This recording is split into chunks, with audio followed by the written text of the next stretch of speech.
do all sorts of things to get attention. And why? It may be the last thing on his mind, but this man's body is working toward this. Whether we're thinking about it or not, our bodies want to make babies. And our bodies are very good at it. Around the world, about 365,000 new babies get made every day. But as ordinary as it seems, creating a new human being is no simple feat. Just think of it. No matter who you are, once upon a time, you looked like this.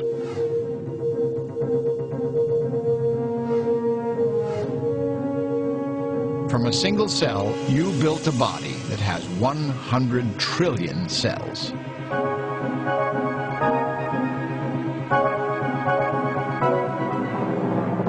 You made hundreds of different kinds of tissues and dozens of organs, including a brain that allows you to do remarkable things.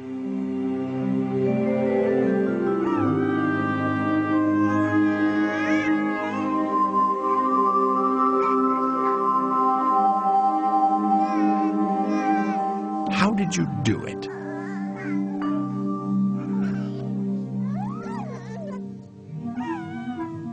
Today, we can look closer than ever before into the womb, into a cell, into the essence of life itself. Not only can we see what's happening, but now we're beginning to see how it happens. The forces that build the embryo, the molecules that drive this remarkable change.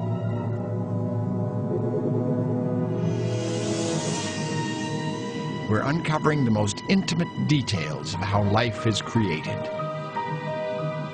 The secrets behind life's greatest miracle.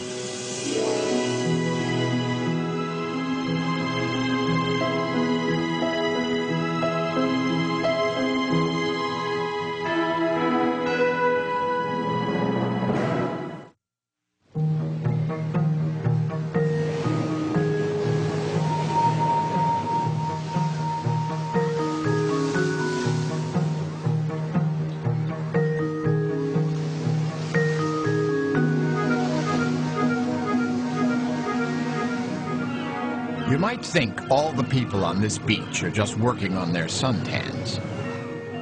But beneath all that sunscreen, under the skin, there's a frenzy of activity. Without even thinking about it, almost all the adults here are busy, trying to reproduce. They can't help themselves.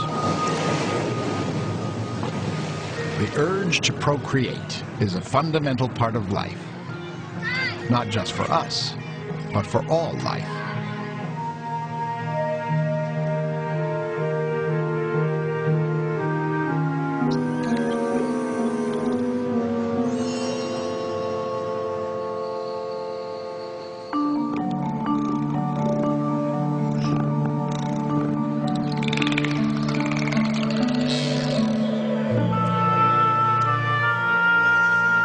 Why is this urge so universal? At least some blame can probably go to this. DNA, the molecule that carries our genes, the chemical instructions for building our bodies and keeping us alive, all wrapped up in a tiny winding staircase. DNA has run the show for more than 4 billion years for one main reason. It's very good at making copies of itself.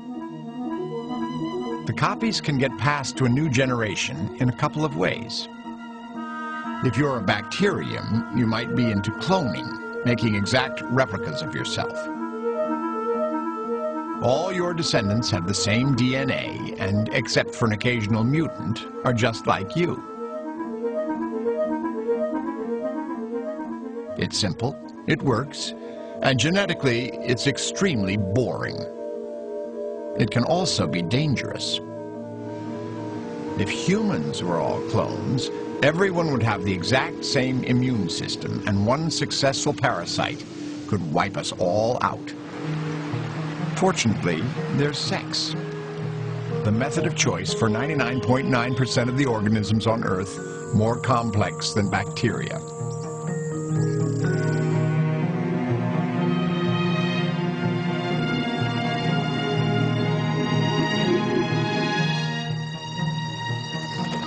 With sexual reproduction, two individuals each provide some DNA.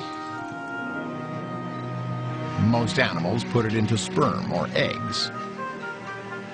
If the two can get together, a new being will be created, one that's different from its parents and everybody else.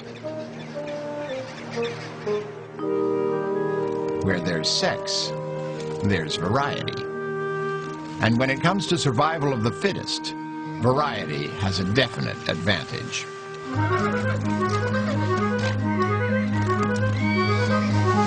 All this comes at a price.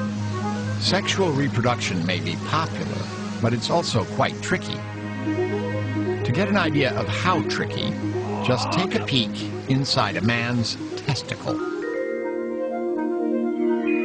It's packed with tiny tubes coiled into bundles. Stretched out, they could cover half a mile. Inside all this tubing, the average man is churning out 1,000 new sperm every second. That's about 100 million new sperm every day, and more than 2 trillion over a lifetime. And here's the tricky part. Each and every sperm is one of a kind, carrying a unique genetic package.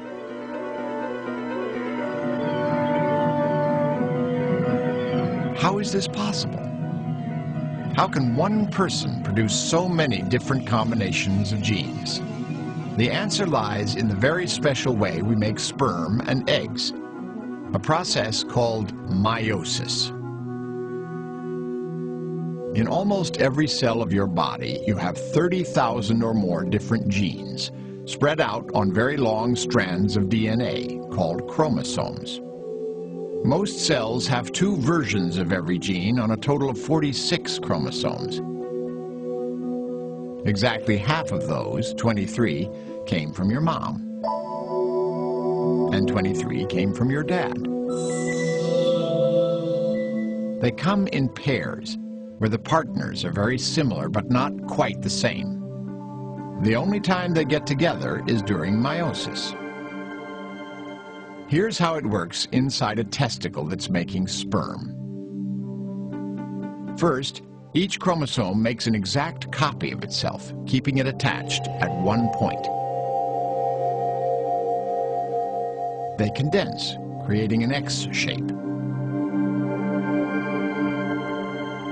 Now the chromosome partners get together, and the 2, or actually 4, will embrace.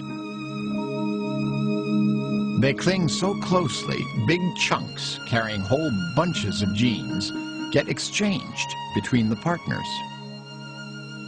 The cell then divides twice, each time pulling the pairs apart. The final result is a sperm, or an egg cell, with 23 chromosomes, half the normal number. By itself, the cell is incomplete, but it still holds incredible promise, because every chromosome now carries a combination of genes that has never existed before. All this gene shuffling means that within a single species, there can be an enormous amount of diversity. And the more diversity, the better the odds are that someone will survive to create a new generation.